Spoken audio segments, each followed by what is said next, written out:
Bonjour à tous et bienvenue dans ce nouvel épisode du Digital Download. Ça va? Oops. Sorry. Good afternoon, good morning, and good day, wherever you may be joining us from. And welcome to another edition of the Digital Download, the longest running weekly business talk show on LinkedIn Live, now globally syndicated on TuneIn Radio through IBGR, the world's #1 business talk, news, and strategy radio network. Today on the Digital Download, we are getting practical. We often talk about strategy and mindset, but the rubber meets the road at one place, specifically your LinkedIn profile. In today's ultra-competitive market, your buyers are searching for answers to their problems long before they even talk to a salesperson. If they land on your profile and find a list of job titles and quota achievements, they bounce. You're leaving leads and money on the table. But before we get into before we kick off the discussion, let's go around the set and introduce everyone. While we are doing this, why don't you in the audience reach out to a friend, ping them, and have them join us? We strive to make the Digital Download an interactive experience, and audience participation, as you know, is more than welcome. All right, Tim, do you want to kick us off, please? Yes, thank you. Welcome. My name is Tim Hughes. I'm the CEO and co-founder of DLA Ignite. I'm famous for writing the book Social Selling: Techniques to Influence Buyers and Changemakers. I'm surprised you don't hand the book on. You don't have to go on. I never present it. It's in your bag. All right, thank you for that, Tim. Adam. Bonjour, madame et messieurs. Je m'appelle Adam. Le chat est sur la table. So yes. that's the entirety of my French. Yes, and Brian is in the kitchen. Absolutely. Many years ago. Hi, it's great to be here. Interestingly, personal brand. This has been a week of personal brand type conversations and stuff for Tim and I. So it's very apposite that we should be talking about it today. I'm sure, and we can't wait for it. Yeah, we do have to introduce Richard. Hi, I'm Richard from Curate, a DLA Ignite partner. It's quite apt that this is the topic of conversation this week because I have indeed changed my profile, or at least the title, because I discovered that a lot of people were disappointed to find out that I wasn't actually an astronaut. So I've had to sort of subtly change things to get a slightly more realistic sort of take on what I might be able to help them with. Excellent. So that will give us a lot of things to talk about, I'm sure. Well, thank you, everyone. Should you introduce yourself, Bertrand? Yes, of course. I am a prisoner of my own brilliance. Well, we can talk about that in a minute, can't we? That is exactly what happens if you ask Gemini or any other tool to write your LinkedIn title for you, which I didn't, obviously. Well, I did, but I didn't use it for some reason. Maybe because I am a true prisoner of my own brilliance. All right, thank you very much. Obviously, I do have a financial question for each of you. What is the difference between a profile that exists and a profile that sells? I think that so Adam and I delivered a personal branding workshop on Wednesday of this week, and I think that there was a number of aha moments. One of them was the fact that this point, which is that most people, pretty much 100% of people on LinkedIn see the profile. It's just a profile. It's I've got to get a job. I'm going to put my CV up. I'm going to tell people about the company that I love, the company that I work for, even though you've worked for lots of companies. You say that you love the company that you're currently working for, and this aha moment when they actually realize that buyers are actually checking you out. Well, future employers could be checking you out. Everybody's checking you out, and the fact that your LinkedIn profile is in effect a shop window to whatever it is that you want them to to conclude about you is a massive compelling thing to do. And we often get that I don't have time to do this. That what you don't have time to sell? What you don't have time to sell? And so we there's a whole bunch of things around it about being found. Whether when someone's looking for your products and services and they're looking for someone that's going to help them to buy those products and services, because they're not going to, because you don't sell commodity, I'm sure, and they don't just buy it off the website. So when they're looking for help around that, they might find you and then contact you and say, can I buy some of your stuff? Wouldn't you want that? When most people at a time in their life when they're actually, I'm in this job, but actually I'd like to be found by somebody else and go and work somebody else, because I want to progress my career. You don't want to progress your career. Is that right? You don't want to do that. I know a whole bunch of headhunters who are looking for people, and they have to show what they're looking for is someone which understands digital and have digital qualities. It's nearly 2026, so you don't want that. So I could go on. I'm not going to, but I could go on. There's so many benefits by actually having a LinkedIn profile which is insightful and educational and interesting and shows who you are and what you do.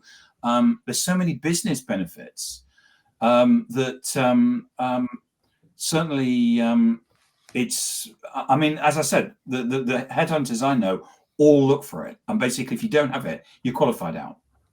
Anyway, that's enough for me. I'll give surely, if I want to be found, the first thing that I need to do is just make sure that every single keyword is in my LinkedIn profile title. Well, no.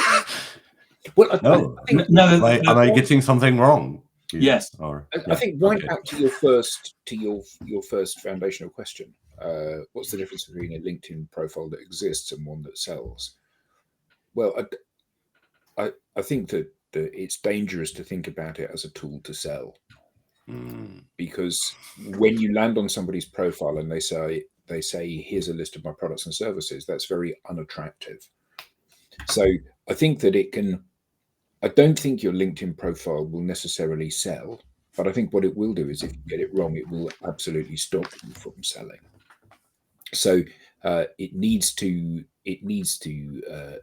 elicit somebody moving along the journey. So they see your profile, they read about you, they think you look interesting, they think you look like somebody that they should be talking to, and then they'll talk to you. That's not the same necessarily as them buying straight off the bat. But one of the things that we found, and Tim and I have been doing this for 10 years now, helping people to create profiles that work, is that how well you tell the story and how well you lock somebody in and get them to read the stuff that you've written, it gives you a competitive advantage because they feel that they know you. We have a client in Singapore, and he said that when he goes out, and he has lots of first meetings with clients as a result of his behavior on LinkedIn, and he said it's actually quite eerie sometimes because he sits down for dinner or for lunch with somebody and they seem to know him. He doesn't know them, but they know him because they've read about him and they've seen his posts, and that makes them feel that they know him better than they do. It's worth adding to that because some people would listen to that and think that's quite fluffy. Yeah, as a sales leader listening to that, so he has lots of first meetings. What's that? Quantify it. Well, to quantify it, his PA has told him to stop booking meetings because he's got so many. I'm sure loads of sales leaders hear that, don't they? And I'm sure lots of salespeople hear that from their salespeople that they have got so many meetings they don't know what to do. But there's a quantifiable connection between having a great LinkedIn profile and selling shed loads, regardless of the fact that Adam always talks this down because he doesn't like the term selling, because actually when you go to LinkedIn you shouldn't sell. Yeah, and I think it's a difficult line to walk, isn't it? Because absolutely you want your profile to help you sell things, but you mustn't sell on your profile. So you've been in sales all of your life, Tim, and there's nothing salesy at all on your profile. It's all about getting to know you and about building your credibility and about being interesting, but nothing on there says you can buy this from me here. Nothing. Do you want to buy a watch? Yeah, because it's just it's so sheepskin jacket car salesman, isn't it? It's that terrible Arthur Daly feel to it. You know, hello. And then you grab someone's hand and you don't let go of it until they've bought. You know, they keep pulling them towards you, and that we see so much of that on LinkedIn. And I think the thing that is really, really interesting about this is that everybody who's selling a similar product or service to you is on LinkedIn. So if you behave in a way that puts me off, literally everybody else is one click away. So you have to be so sensitive about how you deal with people and how you get to know people through this form. And a great example of that is that someone sent me a connection request this morning, which is, and their summary title was, "I free business owners from the daily grind without sacrificing revenue." Excellent. So did you assume that they would immediately start trying to sell to you? Yeah. I wonder So I just ignored them. And I reported them for harassment, which always then stops them sending lots of connection requests to people, because I'm horrible like that. But if you do that and you spam people, that's the problem that you face, is that people, you know, when people actually say things like, I'm sorry, I'm digressing. When people say our engagements dropped or our visibility's dropped on LinkedIn, do you think that people have actually worked out that they don't have to follow you anymore and don't follow you? That's exactly because we can't put up with your spam and your crappy posts about, and here's your brochure and here's my yeah. I mean, we've given up on that. Come on, we're all busy, aren't we? We're all busy, and we want to be educated. We want insight. Yeah, you want to be networking and building meaningful relationships with the people that you're connected to on LinkedIn. So part of the way you do that is by somebody pings you a message, someone that hasn't bought from you, and they say, "Hi Tim, I wonder if I can have a bit of advice. Have you got 10 minutes?" Your answer will always be, "Yeah, no worries. Let's jump on a call." Because usually they say they want to collaborate. Yeah, they do, which means sell you something. They want to find synergies. Yeah, obviously. But you know, when somebody genuinely reaches out to you and because they want advice or they want your help, that's kind of what everybody should be there to do. In the same way you meet somebody at a networking event, you know, who's an accountant, and the first question is, so what does the budget really mean for me in real terms?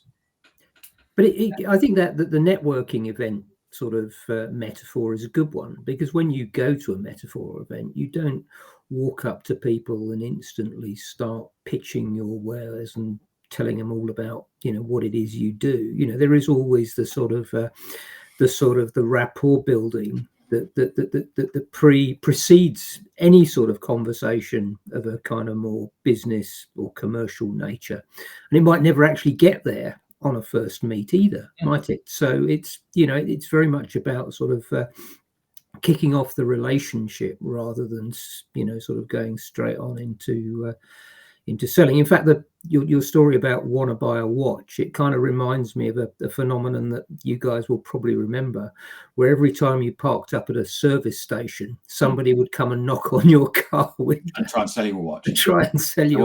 Yeah. But if you're part of a large corporation, for sure there are social selling experts in there that will help you build a great looking profile. Well, you said, Bertrand, your last question was, so I need to put all of the keywords in my headline. Mm-hmm. Tim, I'm trying to say, give a response with that swear word. I mean, who's telling people to do this? I mean, it's such a bad thing to do. I mean, there's so many people that give bad advice out on LinkedIn that, I mean, anybody who tells you to put all your keywords in the summary title is, I'm sorry, it's an act of self-harm. Why would you do it? Yeah. I mean, I think the thing that people forget is being able to put themselves in the shoes of the person that they are trying to convince.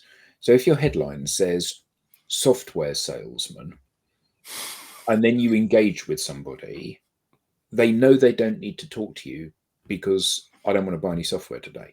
so I don't need to talk to you. So fundamentally, putting what you do in your headline enables people to qualify you out at the earliest possible opportunity with the least possible effort. And if you offer somebody that, they will take that opportunity. And you don't get a second chance at a first impression. No. So, your headline needs to do something which is to pique somebody's interest, make them think, I wonder what this person does. And then you've got them. I mean, you shared a while ago some LinkedIn stats, Tim, that said 76% of people, 76% of people make a decision about whether they're going to view a profile in the first 6 seconds, and 70% of people, or 71% of people, do not read past the headline. So your headline is the most crucial thing. That first impression people get of your profile is the most important thing, because most people simply look elsewhere. Like the stats about Google. You know, if you search for something on Google and you don't see what you want, most people don't go to page 2. They search for something else because they think they haven't got the search terms right. So if you're not there immediately in somebody's line of sight, you know, I look at your profile, I look at your headline, I glance at it and I go, actually, this is somebody I don't want to engage with. And then I move on to the next person. So you do need to have keywords in there, because clearly if you are a SEO consultant and nowhere in your profile does it say SEO consultant, when somebody searches for it, you're not going to come up in the search results. Just to clarify that, when Adam says you need to have certain words in your summary title, you're talking about the profile, not the title. Yeah, not the title, in the profile. So just so people know, the way that LinkedIn was built 20, 25, 30 years ago was basically as a way of getting a job. It holds CVs. So the way that the important thing, the way that Google indexes it, is it sees it as a whole bunch of words. So if you're looking at stuffing keywords in your profile, which at some point you will do, you shouldn't just put them in your summary title. You just should sprinkle them through your LinkedIn profile. So just saying, because once again, we have that issue where Andrew's comments are not showing up. He said, keywords, is that like a safe word? Yeah, similar. In fact, joking aside, your headline is like a safe word, because if your headline says software salesman, it's a safe word, because I know I don't need to click on it and look. Well, I wouldn't go near the person, because I know that I'm just going to turn up as a piece of meat in a CRM. So why would I do that? Absolutely. But What's the isn't next that question? tricky? Isn't that tricky then? Because isn't that tricky though? Because you know, ultimately you want to raise interest, right? So isn't that just is it real, or is it a game? Well, is it tricky? The thing is that one of the things that people always miss on LinkedIn is the fact that if I'm selling, or if you think I'm selling, I'm therefore a risk. And the risk is that I end up being a piece of meat in a CRM. And therefore, anything to do with selling or sales, where I think that you're going to try and sell me something, I will try and run away. Regardless of whether I'm particularly in market or not, anything, especially where I'm not in market, what I will do is I see you as a risk, and therefore I will walk away. I mean, personally, if I was out sort of looking to buy something, I'd be looking for people who sort of came across as being sort of experts in their field. I wouldn't go straight to the salesperson, because I would feel that I'm bypassing the sort of expertise and knowledge that I would need to help me achieve my desired outcome. And I think that's part of the issue. Sales just has a bad reputation these days. It isn't considered to be, whilst we like to think we're sort of supporting the customer to find the right solution, all too often that isn't the case, and that people are really just there to do the deal, and that's the last place you really want to start, or I would want to start. So we've got a couple of comments through. The first of them says, example of a 60-second verbal business card helps focus on what, where, when, and how. It's used a lot in networking events. Yeah, I think the thing is that a 60-second pitch only works when I've invited you to pitch to me. And that's the key thing, isn't it? In a face-to-face networking event, I walk up to you, I stick out my hand, and I say to you, hello, who are you? What do you do? And then you tell me.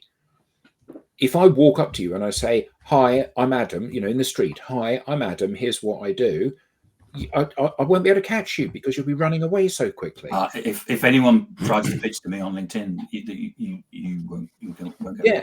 You certainly won't get through 60 seconds. Yeah, absolutely. It's a long time, 60 seconds. It's a long time. Same with anyone who sends me video messages, anything like that. Yeah, because the video messages anyway are only a generic video message with a whiteboard on it with your logo on it. So I mean, it's put on automatically. No, I totally understand that. If you go to networking events, there are certain things where they give you permission to do that. I've been to a couple. And I get people talking to me who I'm not interested in, and it's yeah, sure. If you go to a networking event where you've been given permission, but on LinkedIn, I've not given anybody permission to pitch to me.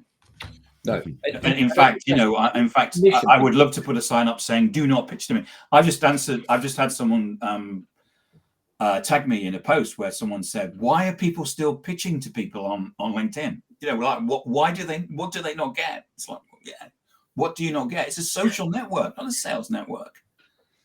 No hawkers. And on that, we have a comment from Nigel. Yeah, this is lovely. Thank you. Are you going to read that out? Read it out word for word. I reply to everyone trying to pitch me, suggesting that I'm not the ICP that they should focus on. Sorry. I received this reply this week.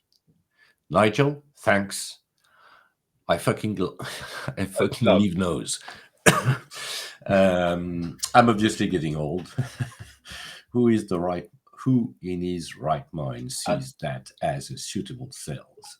I totally agree, Nigel. It's absolutely in 2025. It's people coming to LinkedIn and thinking they can sell like it's 1980. I can tell you where it's from. It's straight from the 1980s. And I maybe a few years ago I would actually respond to that. Now I just don't have the time. I mean, I actually spent a week when ChatGPT was early. I actually got ChatGPT to do replies to spam emails. And then after a week, ChatGPT actually said to me, you shouldn't be doing this. It just encourages them. So if AI says that, then then it should pretty much be the case in this instance that it's not appropriate. But that's the thing, isn't it? I think that nowadays the sales process, the sales management process is so terribly misunderstood because it focuses on the wrong things. How many responses have you made? Like Nigel, who got the response, I love it when people say no. It's like someone messages him, he says, I'm not your ICP. And the sales manager of the sales rep that did that will go, fantastic, I've got a response from somebody. And we are absolutely fair. How many dials have you done today, Tim? I've done 100. Well, you should have been doing 120 because the question. They've probably got a whiteboard, and what they've decided to do is rather than count yeses, they're counting nos. Yeah. And every no moves you closer to a yes. Yeah. Every no moves you closer to a yes. So and they're counting and so whoever sent it, Nigel. Sorry, I'm just going to use your name because it's a metaphor for the person. Not if Nigel's got 200 no's and Richard's only got 150. Oh, Nigel, you need to get your finger out, Richard, because Nigel's got 200 no's. You need to turn some of those yeses into no's because that's what we're counting. Yeah, but that's it, isn't it? Fundamentally, we are asking sales reps to talk about stuff that people don't want to hear, to push people that don't want to be pushed, and we're driving them to do more and more of things that aren't getting the results that they want. So, one of the things that we did this week when we were doing the session on personal brand is we said, here's what your personal brand is. Here's what your profile should look like. It should be kind of like an autobiography of yourself. So people read it and they get to know you, and they see lots of stuff which they find interesting and educational. And you look like you're approachable and friendly and not aggressive and knowledgeable about all of these things. So somebody that should really be in their inner circle of people they're connected to. And everybody around the table, none of whom had really thought about this before, everybody around the table just went, yeah, well, it's obvious, isn't it? Which, of course, it is. Your profile can go out and do exactly the same job that you would do when you were first introduced to somebody. And this can do it to everybody on LinkedIn, over 1 billion people, 24 hours a day, 365 days a year. So it's like a salesperson for you into the marketplace. So why not make that salesperson as good as you possibly can, as effective, as friendly, as chatty as possible? No, because I'm collecting no's. So I've written my LinkedIn profile to make sure I get a no. And most of the profiles that we see, most of them get loads of no's. That's for certain. They do. Nigel, Nigel, thank you so much for that comment. That comment is going to enter our internal jokes for this show. So thank you, Nigel. Yeah. That was brilliant. Perfect. All right, so we talked about the title and the overall goal of your profile, but how do you make that happen? So, for instance, let's take the banner or your info section or the idea of social proof, which I think should be addressed here. So we've done quite a lot of work with the ISP on this particular topic, and the things that you would look for in somebody that is doing a mission critical thing for you. So whether that's a mechanic fixing your car, or whether or not that's a doctor operating on you, whether it's an accountant doing your books for you, that stuff is buried inside your LinkedIn profile. It's towards the bottom of your LinkedIn profile generally. And that's the stuff that can be the thing that torpedoes a deal or a relationship. However, most people are not going to get to that point in your profile because everything is just noise and just vacuous words. So the job of the bit at the top, your name, your summary title, your photo, your background, the purpose of that is to sell people the idea of reading your about section.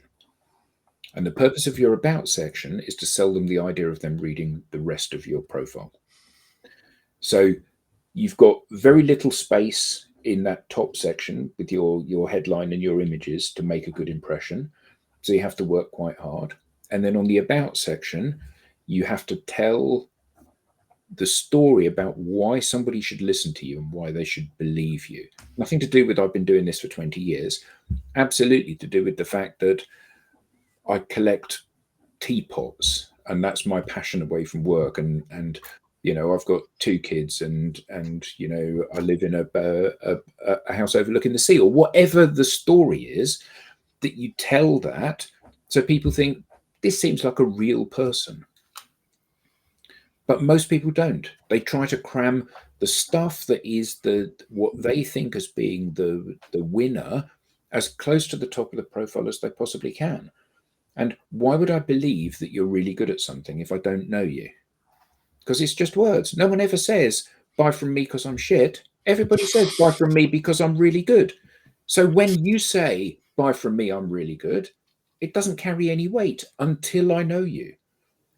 Do you think some of this is driven by people seeing LinkedIn as really an online CV, and it's a way of sort of pulling in sort of recruiters who might be able to deliver the next big opportunity for them career-wise, rather than them seeing it as a way of putting themselves out there to prove attractive to the market they're trying to serve? I have a different theory on this. I think most of the advisors on your LinkedIn profile are actually coming with a background of online CVs, regardless of your intention. So So if your intention is to increase your network and make some new friends so you can have business discussions with them, it's a slightly different approach than, although we could challenge this, and you have challenged this, Tim, early on the call. That's probably, that might also be the reason why there are so many online TVs rather than the profile you want to read. Maybe let me just say, we've got another comment from Andrew again that hasn't come through in the chat. It says, in a data-driven environment, are we forgetting to read the data results? Yeah, well, sort of. I think we're reading them, but we're not believing them. So, you know, if you put up something, if you make a change to your profile and you know it's great, but it doesn't have an impact, you refuse to believe that, because you know it's great, you refuse to believe that it isn't great. Well, it's confirmation bias, isn't it? I mean, there was a time a couple of years ago where everybody was talking about the data-driven organization. And of course, what happened was that people didn't like the data. So they stopped being data-driven because it you know, told them stuff they didn't want to know. Yes. I mean, it was, you know, when we went to the market and said, you know, here's David Pugsley. He's an AE at Salesforce. He's getting 7 meetings a week by doing what we tell him to do. And they go, no, we don't want to do that. What we want to do is we want to spam people and send and cold call. And we want to live in our little world where we don't actually get anything from demand generation, because that's all we know, and that's what we've done since 1980. So yeah, I mean, it's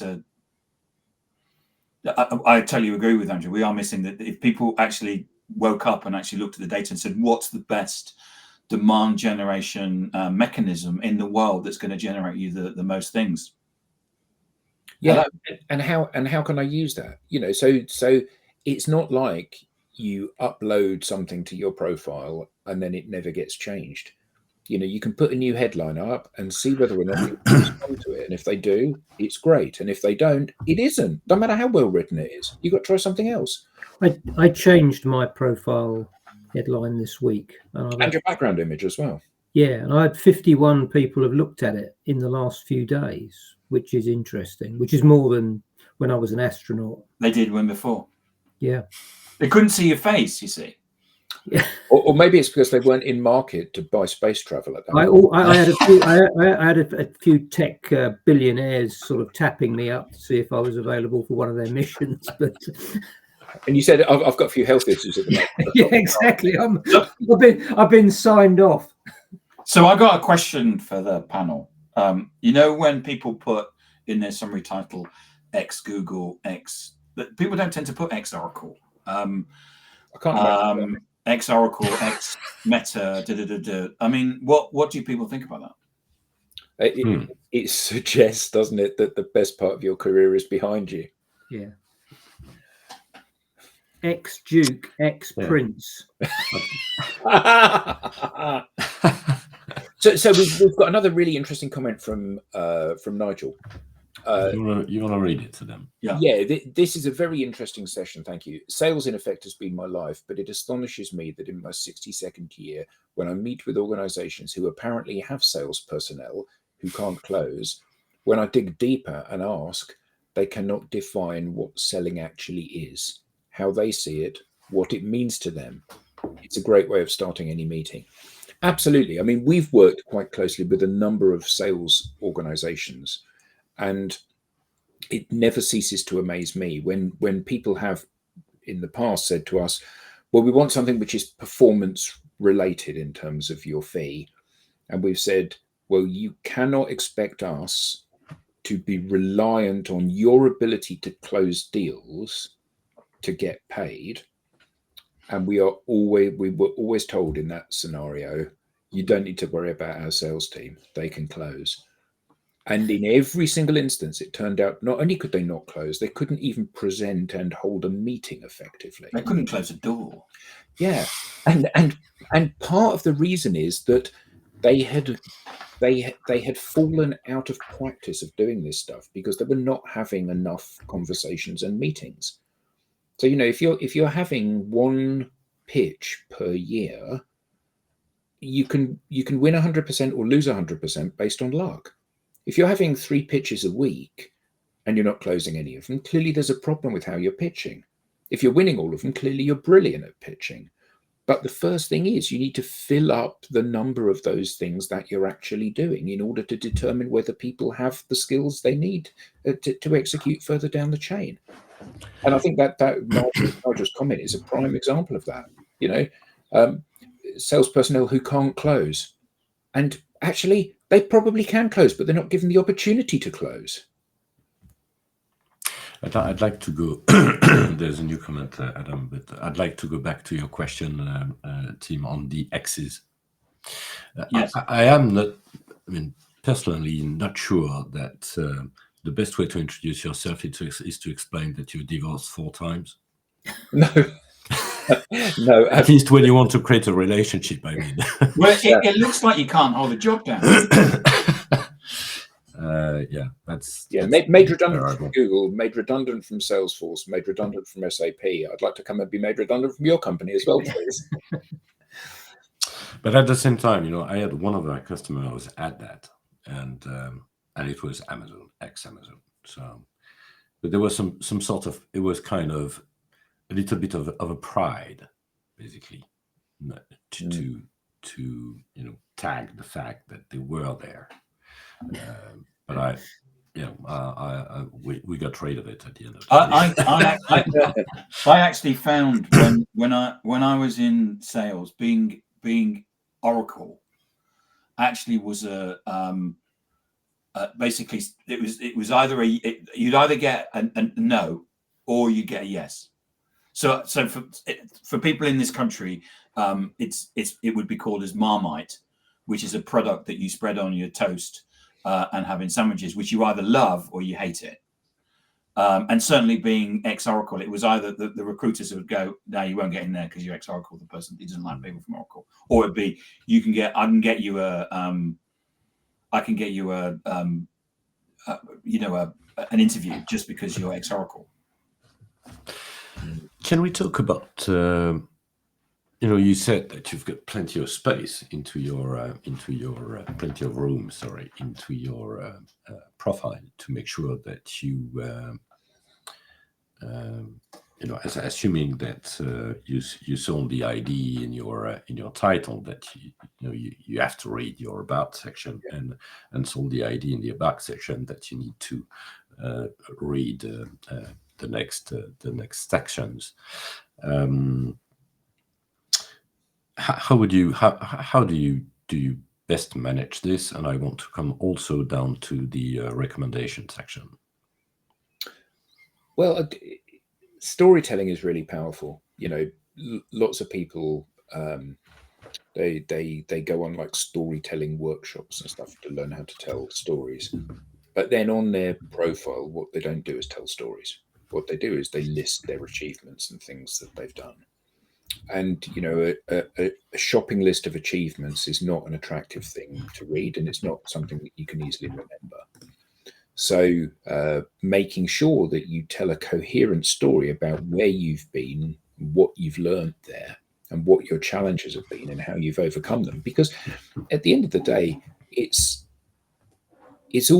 may be true that you've always got 150% of your number, but there's no reason for me to believe it until I know you and I've seen you in operation. So I can't necessarily believe that, but what I can believe is that you went from company X to company Y and you got promoted, and you had to do all of these new skills, or you had to have all of these new skills which you didn't have. So you had to learn them really quickly, and that was a real challenge for you, but it was also really exciting. That I can understand. So there's some comments that Chris W is making in there about building trust fast. Mm-hmm. And I think it's really relevant. This should read so I'm a new business salesperson. I started selling in the 80s when there was no internet. My job as a new business salesperson is to build trust fast. You have to, what you're trying to do is get that first meeting, and it's about and you have to do that in some shape or form. And what I found was that coming to social, and the aha moment that I had 15, 20 years ago was that social gave me that ability to build trust at scale far faster than if I was sending spammy emails or making cold calls. Because on social, just as you were saying, Adam, with my profile, it's there all the time. If I'm making a cold call or sending a spam email, let's take cold calling. I've got a one-to-one. I've got somebody that's just called me saying that they want to talk to me about company insurance, and they've left the message. They've only got the ability to do that on a one-to-one basis. They can do one. I can do it at scale because I can just put my profile up, and also all of a sudden I've got thousands, if not billions, of people who can basically look at my profile and go, that person looks interesting. So you've got this factor of digital is giving you that factor of scale. If I was in Silicon Valley, I'd call it 10x or 100x or ability to scale up.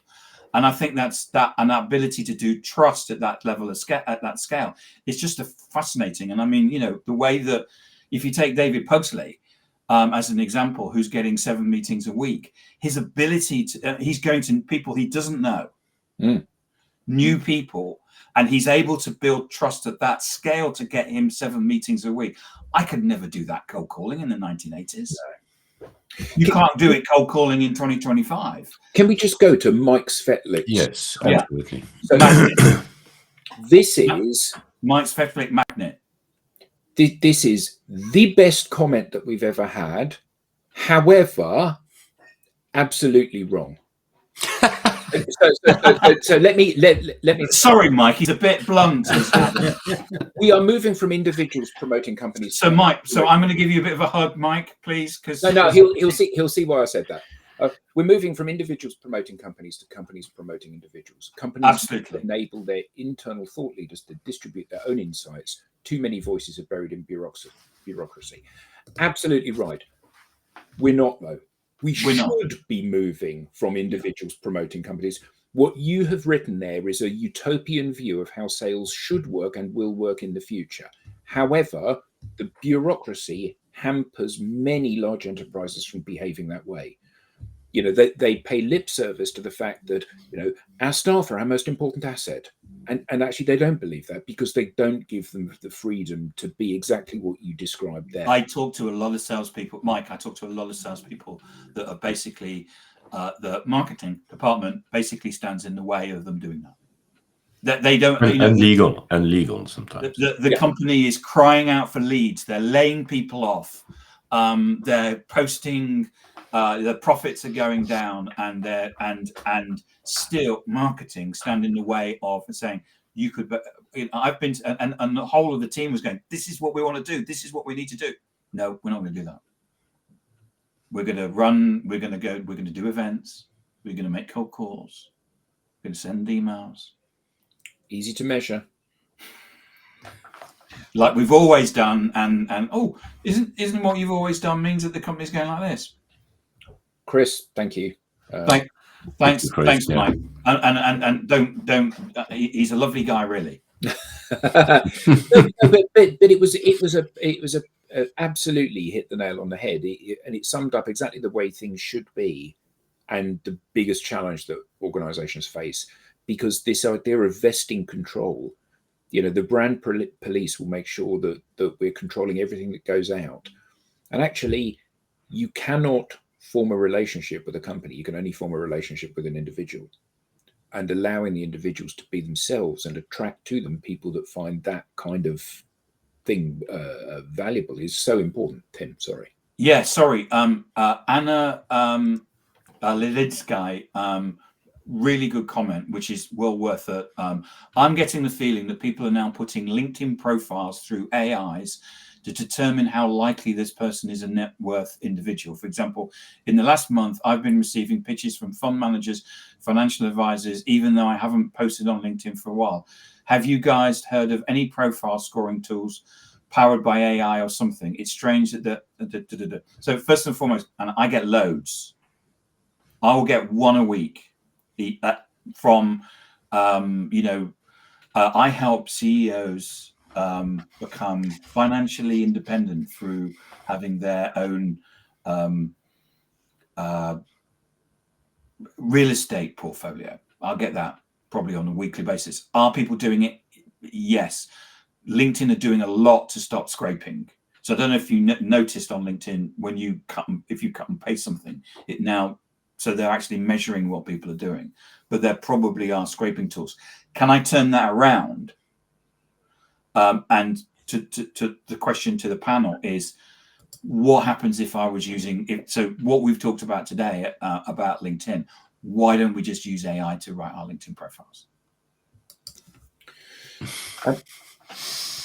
Yeah, well, Because That's a question. That's a question. I'll let Adam start. Well, is it because AI is only as good as the prompt that writes it, the human that writes the prompt? It is partly so, but I think that the challenge here is that, as we said, there's over 1 billion people on LinkedIn, and all of your competitors are one click away, and people need to recognize and genuinely believe that they are their most attractive asset. And the problem with using AI is that everybody's got ChatGPT or Gemini or Copilot or whatever it may be. So we've all got access to the same tools to do our work for us, which means that we're squashing down the quality into a narrow band of average, or slightly above average, or slightly below average, whatever. But we're squashing it down into this narrow band. And what people have always looked for is the outliers. You watch the Olympics because you're watching a bunch of outliers fighting, performing to their best. And that's what you want in your business. You don't want to engage a consultant that's average. You want to engage a consultant that's exceptional, that can give you competitive advantage. And the only way that you can judge whether somebody's exceptional is by looking at them, not looking at Google's version of them or other tools available. So I think it's a fundamentally bad way to go.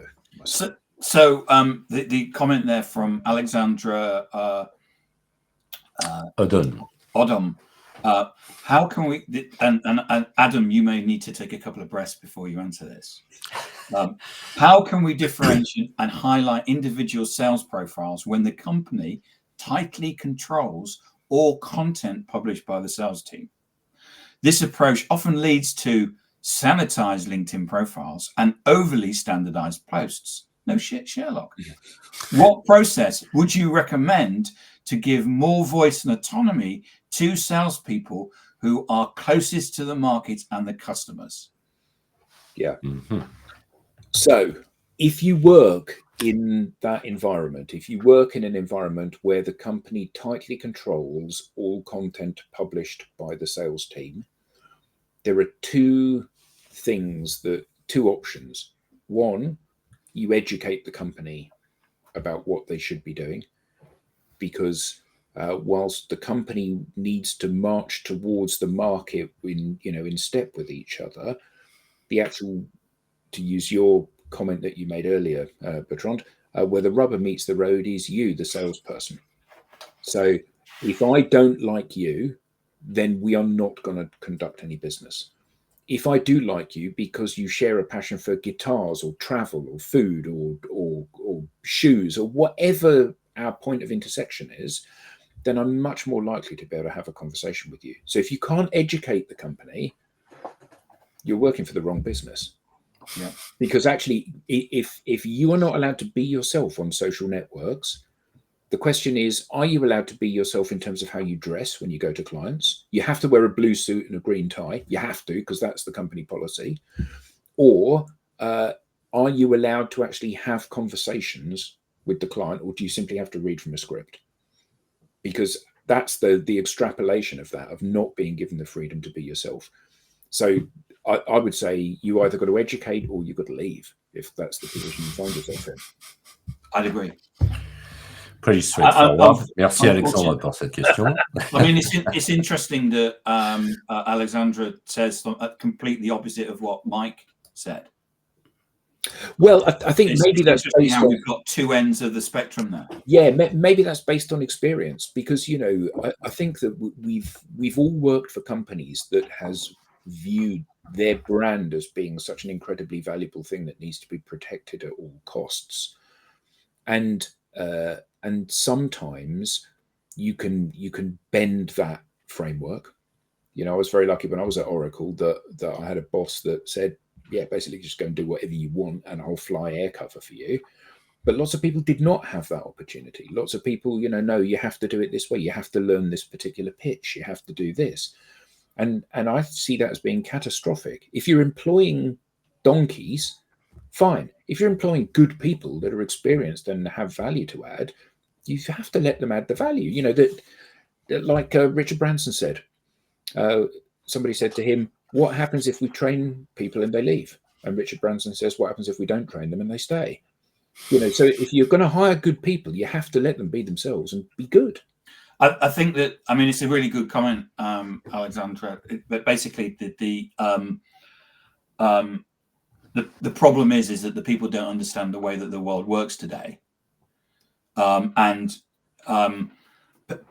therefore, and if you look at the Sixth Sense data, so this is okay. This is my opinion from working in social for 15 years, but it also is the data that comes from Sixth Sense, which is that people are, the brand is important, but people are basically seeing individuals as part of the buying process. You know, if I go and buy from IBM, Salesforce, Oracle, I'm not actually going to the website and buying. I'm actually going to an individual, and I'm dealing with Salesforce because I know David.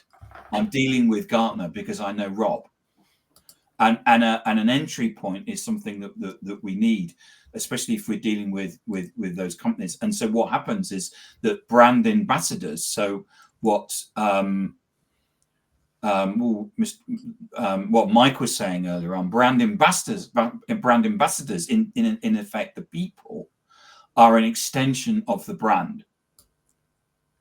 And having that human element to the brand is so important. But the things that we often miss is that we're taught about health and safety, and we're taught about diversity and inclusion. We're taught about all of those things, but people don't teach us about how to use social media. So what happens is that people go onto social media and immediately it's a car crash. So what happens then is that they try and actually control it. So there has to be, if people want to start realizing that it is 2026 and realizing that people are actually wanting to be and deal with humans and get away from all of that standardized stuff, then there has to be a process in place. And they need to go to people that actually understand all this stuff and can actually put that process in place for them. Absolutely. Excellent. We have a last comment from Nigel. Authenticity is the Thank you, Nigel. Trust. Simple. We're counting our nose. All right, gentlemen, this has been great, and we will do more of these. We've got Carrie coming next week, haven't we? Yes, we do have Carrie Cunningham next week. So next week, that's a bit of a spoiler for next week. Next week we've got Carrie Cunningham coming, all being well, and he's going to be talking about the Sixth Sense data. So we're really interested. If you've got any questions about what's happening in the buying process, you need to come along and tell your friends and ask questions, because it's Kerry is the font of all knowledge in terms of that data. We're really lucky to have it. And I think now we've processed the report, having read it and kind of worked through it. I think we're going to have some quite good questions based on the stuff that we've already read from him.